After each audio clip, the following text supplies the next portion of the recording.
Ja sam Krista upoznao još u osnovnoj školi kad me tata u prvom razredu odveo na vjeronauk.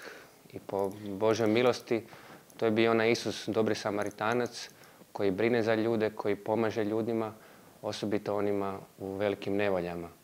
I tako kroz osnovnu školu i srednju školu uvijek smo neko oduševljavali oni filmovi koji su imali socijalnu tematiku, gdje je bilo riječ o siromašnima ili onima koji su na bilo koji način marginalizirani u društvu.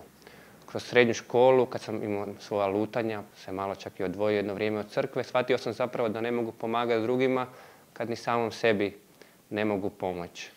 I to su bile vrlo značajno vrijeme nakon srednje škole za mene, vrijeme lutanja, ali kroz ta lutanja vrijeme sazrijevanja. Nakon obavljenih velikih duhovnih vježbi ovdje u novicijatu, shvatio sam zapravo su najveći siromasi ovoga svijeta upravo oni koji su udaljeni od Gospodina, udaljeni od Boga i zapravo da najprije njima treba pomoći jer su oni najugroženiji u našem društvu i društvu cijeloga svijeta. Dakle, najprije treba moliti za njih, a onda vidjeti gdje mene Gospodin vodi da njima pomognem. Također, kad sam razmišljao kamo ići, u koji stalež, pokušao sam biti otvoren ili indiferentan, kako mi Isusovci kažemo. Reći, Gospodine, ti vodi me gdje želiš. Ako želiš brak, dobro. Ako želiš redovništvo ili svećeništvo ili bilo koji drugi oblik klerikalnog života, može. Ako hoćeš nešto treće, može. I upravo kroz ono Isusovačko načelo, kontemplacija u akciji sam doživio da me Bog zove u Isusovce.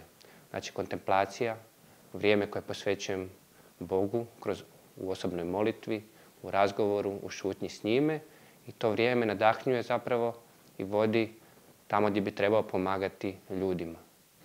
Prije nego što sam došao u družbu, radio sam s mladima neko vrijeme. Nisam znao da imam neki veliki talent u radu s njima, ali to tako me nekako put naveo. Vodio sam jedan kamp za mlade i sad u novicijatu za vrijeme ovih naših iskustava koje imamo na 2. godini, također sam bio u našoj školi u Osijeku. Jako mi se sviđa taj rad. Gotovo sa srednjoškolcima i studentima. Kroz duhovne obnove, kroz razgovore s njima, kroz druženja i tako dalje. Ali kažem, opet ostajem otvoren da me družba gdje god me želi, da me tamo i pošalje. Da li će to biti rad s mladima, da li rad sa starima, nemoćnima, beskućnicima, da li nešto treće, to ćemo onda još vidjeti. Najvažnije je da čovjek traži i ja želim tražiti Božju volju u svom životu. Znajući da zapravo najveća snaga je u Gospodinu. Ja se sam ne osjećam sposoban za niti jedan poziv, nego sve što sam do sada činio u zadnjih nekoliko godina, to sam činio po nekom nadahnuću od Gospodina i sad naravno preko vodstva družbe.